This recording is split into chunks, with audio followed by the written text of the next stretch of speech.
नीचे से निकल रहे मंदिर जिनालय हम देख रहे हैं, उसके बारे में आज करते हैं सादर जय हिंद। आज की शुरुआत कुछ इसी तरह के साथ। अयोध्या में, काशी में, मथुरा में पहचान बनाने के बाद अदालत के दावे होने लगे और अधिकार मिलने लगे।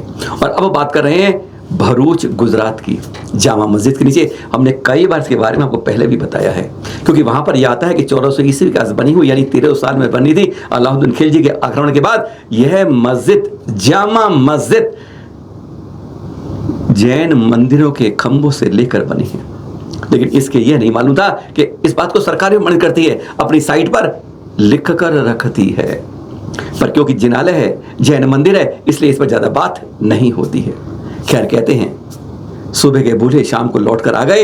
अब अयोध्या, काशी, मथुरा के बाद भरूच के अंदर कुछ खंगाल कर लाए। देख रहे हैं आप ये।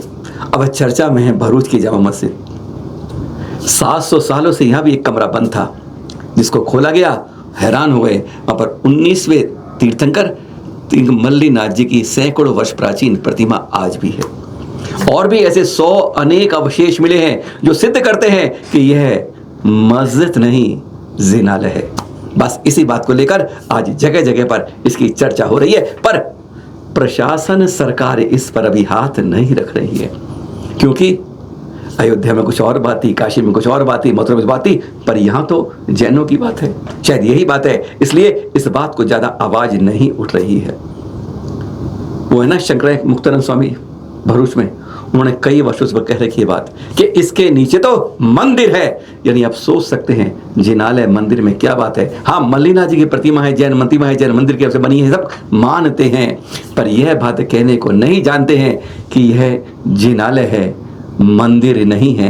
कोई कोशिश ना कुछ ऐसे होती है कि इसको भोजशाला की तरह बदलने की भी बाद में एक वकालत शुरू हो जाएगी। भरूच की मस्जिद मल्लीनाथ भगवान के जिनालय की पहचान बनी हुई है, और यही पहचान बन पाएगी, इस पर एक बहुत बड़ा सवाली निशान आज लगता है राजनीतिक गलियारों के कारण। भरूच जामा मस्जिद नहीं रही थी।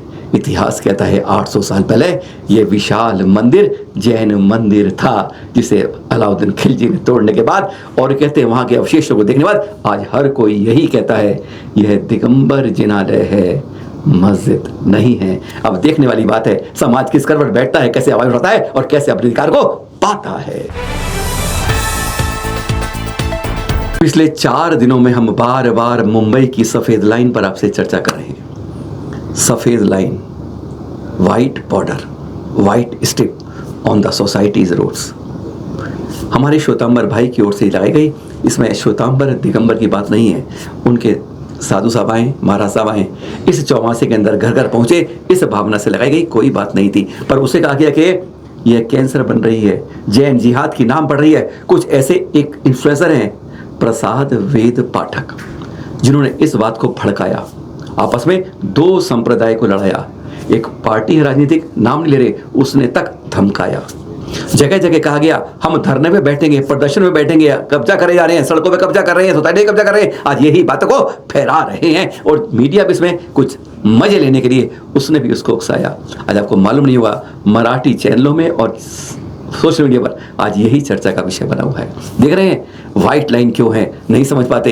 अरे गर्मी से बचाव के लिए, सुविधा के लिए बनाई जाती है, यह किसी अधिकार को कब्जा करने के लिए नहीं होती है। यह केवल पहचान के लिए होती है कि ठंडा तापमान रहे और वहां पर कोई जीव जा रहा हो तो आराम से कोई अहिंसा के प्रेरदरी देख सके। अभी देख रहे हैं इस बारे में सुलह भी हो गई थी, लगभग सुलह हो रही थी। तो वैसे चातुर्मास के बाद हम लोग ने सोचा था कि निकाल देंगे। चातुर्मास के बाद अपने आप वो डल भी हो जाएगा, निकल भी जाएगा। 4 महीना गिरती ने बोला ऐसा रहेगा तो सबका ओपिनियन लेंगे। 33 मेंबर अगर जिस तरीके से इश्यू है, इसको ट्रेडिशन मत बनाइए। अगर आप हर साल इस तरीके से करेंगे तो वो फिर सही नहीं होगा। ये फर्स्ट टाइम हम लोग ने किया है, क्योंकि आपको सबको प्रॉब्लम होता है तो मैं नेक्स्ट ईयर नहीं करूंगी। मुझे कोई किसी को कोई परेशान, हम ना मैम, आप लोग को एक ही नहीं मैम, एक ही नहीं।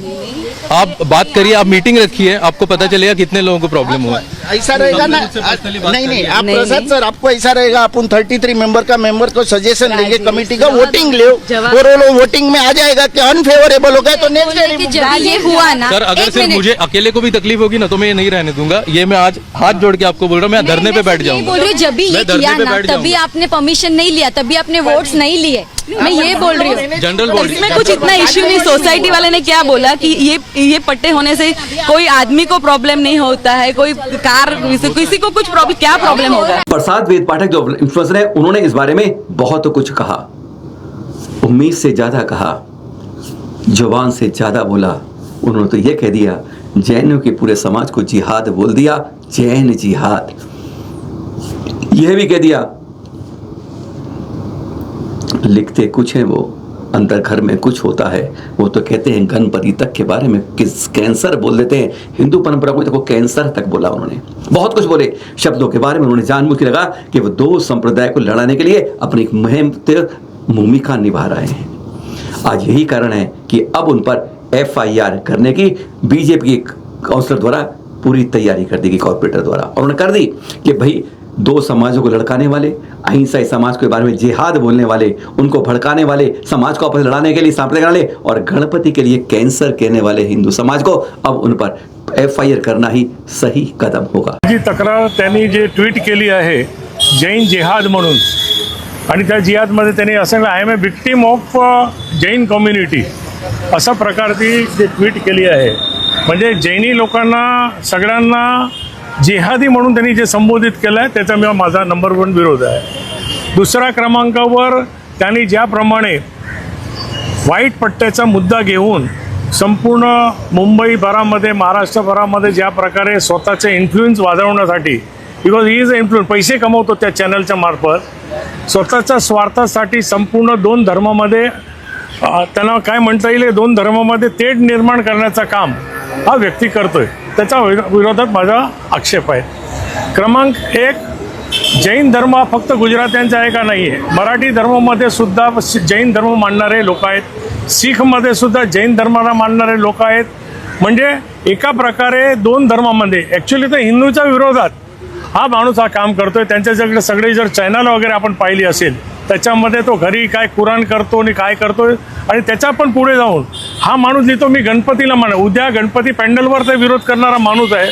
तो लिहितो काय की मी गणपतीला मानत नाही आहे, आणि आपण सर्व जे काय आहेत ते कॅन्सरसारखे आहेत।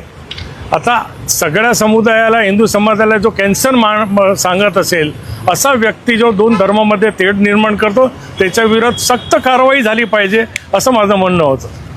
उनके इन भड़कीने वालों में तो देख रहे हैं, इंस्टाग्राम ने उनके अकाउंट को सस्पेंड कर दिया है।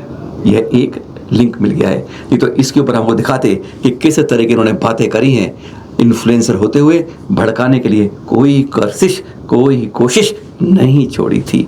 पर अब ट्विटर चल रहा है उनका, लेकिन इंस्टाग्राम अब सस्पेंड, ब्लॉक हो गया। और ये चित्र देख के तो आप गदगद हो जाएंगे। अरे क्या कहा, धीरेन्द्र ब्रह्मचारी जी, जी हाँ यही आए हैं। तब की पराकाष्ठा वाले आचार्य प्रसन्न सागर जी की माता जी के दर्शन करने, चरण छूने और उनसे आशीर्वाद लेने के लिए गृहस्थ माता हैं शोभा देवी जी, जिनके पास पहुंचे और बताया 3 दिन से मैं सोया नहीं हूँ, आपके पास आया नहीं, क्षमा मांगता हूँ, बस मुझे आशीर्वाद दीजिए। 3 दिन से, और उन्हें भेंट किए गए आचार्य प्रसन्न सागर जी का ग्रंथ, शास्त्र, उनकी लेखन सामग्री। जरा सुनते एक बार उन्होंने क्या कहा। गृहस्थ समय की शोभा देवी जो माँ है आचार्य श्री प्रसन्न सागर जी, उनसे क्या कहा। हम क्षमा मांग रहे हैं, नहीं माँ हमारा मामला ऐसा फंस गो, सुबह हमने दरबार लगाओ, 3 दिन से सोए ना, इलायची लौंग ठीक हो, बैठ। आपसे मिलने की बहुत इच्छा थी, बहुत मन था आपसे मिलने का। क्षमा मांग रहे हैं, ऐसी माया में फंस गए हम। सुबह सुबह दरबार लगाने लगे, तो रात भर जागते रहे, सुबह दरबार लगाओ।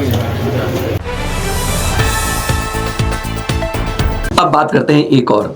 कहते हैं जब भी खुदाई होती है तो कुछ निकल के धरा से आता है, तो वह केवल दिगंबर स्वरूप में तीर्थंकर प्रतिमा का चेहर नजर आता है। कर्नाटक के शिवों की बात कर रहे हैं और जगह है ये रिपनमेट के निकट गावातूर गांव के तवरकेरे क्षेत्र में तालाब के पास खुदाई हो रही तालाब की, और जब खुदाई होते होते यह तीर्थंकर प्रतिमा और अन्य चीज़ें सामने आई जो स्पष्ट करती हैं जिस तरीके से ये थी कि यहाँ पर कोई एक समय में जैनों की बहुत बड़ी संस्कृति रही होगी। आज तो कई जगह जब मिलती है दूर दूर तक जैन समाज नहीं मिल पाता है, पता चलता है किसी समय में यहाँ पे बहुत बड़ी संस्कृति रही होगी, और यह बता रही है कि बहुत बड़ा जिनालय यहाँ पर जैन समाज जिनालय के रूप में रहा होगा, संस्कृति विरासत रही होगी, पर आज कोई नज़र नहीं आता है। पर यही तो कहते हैं कि जब जब भी खोलो, अगर 1000 वर्ष प्राचीन खोलते हो तो केवल दिगंबर स्वरूप में तीर्थंकर प्रतिमाएं निकलती हैं जो बताती हैं कि आज 44 लाख वाला जो संस्कृति है एक समय में 40 करोड़ थी। इसलिए बात को विश्वास नहीं होता। अरे अपनी गिनती सही करवा लो तो उस बात पर भी आपको फक्र होगा। आज आपको ऐसे मंदिर के बारे में बताते हैं जिसका नाम है नया मंदिर, दिल्ली में। जी हाँ, और पर है सबसे पुराना मंदिर। 1807 में देख रहे हैं आप, ये लाला हरसुख राय जी द्वारा निर्माण किया गया आदिनाथ भगवान का अतिशयकारी प्रतिमा या श्वेत पाषाण देखकर हैरान हो जाते हैं। ऐसा मंदिर है जहां पर आज लोग दुनिया में तरसते कि हमारे यहाँ लाइट आ जाए, और यह मंदिर है जहां लाइट नहीं लगाई गई, और एक आप लैंप दीपक नहीं जलता, ऐसा मंदिर आपने शायद दुनिया में कोई नहीं देखा होगा। पर यह मंदिर वह नया मंदिर के नाम से इतना प्राचीन मंदिर 1807 का आज भी दिल्ली की नाक चांदनी चौक में मिलता है आपको। इसका नाम है दिगंबर जैन नया मंदिर। जहां पर देख रहे हैं विधान हो रहा है, ये आज ही के दर्शन करा रहे हैं आपको, जहां पर आचार्य श्री सौरभ सागर के सानिध्य में यह विधान आज हुआ आदिनाथ भक्तामर विधान के रूप में। पर खास बात किसकी बात कर रहे हैं? जब 1947 की बात हुई थी ना, जब गदर मचा था, तब यहां पर अनेक जगहों से प्रतिमाएं लाकर यहां पर रखी गई थी। जगह जगह से, कहीं क्षणिक ना हो जाए, कहीं क्षीण ना हो जाए, कहीं तोड़ नहीं दी जाए, कहीं उठा नहीं ली जाए, यहां रखी गई थी। यहां पर कहा गया एक बार मध्य रात्रि में रोशनी आ जाती है, अपने आप चमक उठता है, और इसलिए आज भी इसके अंदर लाइट की व्यवस्था नहीं है। सिर्फ प्रकृति की लाइट, सूरज की रोशनी आती है, बस उसी से यहाँ पर चांदनी नहीं, आपके सूरज कहें, कुछ भी खिल जाती है। जहाँ दीपक नहीं जलता है, जहाँ लैंप नहीं जलता है, जहाँ कृत्रिम रोशनी नहीं होती, वहाँ पर विधान के बाद कहते हर चमत्कार आपको दिखा रहे हैं। आपको रोज कुछ ना कुछ एक इस जगह के उन मंदिर के बारे में बताएंगे जिनको जाकर आप लाल मंदिर जाते हैं आप, पर इन मंदिरों को आप नहीं पहचान पाते हैं। जब यहाँ जगह जगह विधान आचार्य सौरभ सागर के सानिध्य में हो रहे हैं, कहते हर के बारे में जन जन में जागृति पहुंचाई जा रही है। जिन मंदिरों के बारे में आज हम नहीं जानते, जहां पहले हजारों लोग आते थे, आज सब यहां से अलग अलग बस गए हैं। जी हाँ, 17 को पहुंच रहे हैं आचार्य श्री सुनील सागर जी, और उधर आचार्य श्री प्रसन्न सागर जी का एक बहुत महामिलन आदि सागर अंकलिकर परंपरा के अंदर उनका ही शुद्ध पंचमी को 19 तारीख को मनाया जाएगा। यहाँ पर 111वां आचार्य पदारोहण समारोह। सबसे वरिष्ठ आचार्य इस 19, 20, 21 सदी में कहें तो वही थे, और जिनके बारे में दोनों के साथ अरे क्या भव्य मिलन होगा। एक बार लगता है एक शाश्वत वह रोम रोम पुलकित होगा जिसका इंतजार हम सब कर रहे हैं। 15 को 17 को प्रवेश मिलन, और 19 को दोनों के सानिध्य में शुद्ध पंचमी और आचार्य शाजगनी का आचार्य पदारोहण समारोह नंबर 111। फिर मिलेंगे आपके पास सादर जय जिनेंद्र के साथ।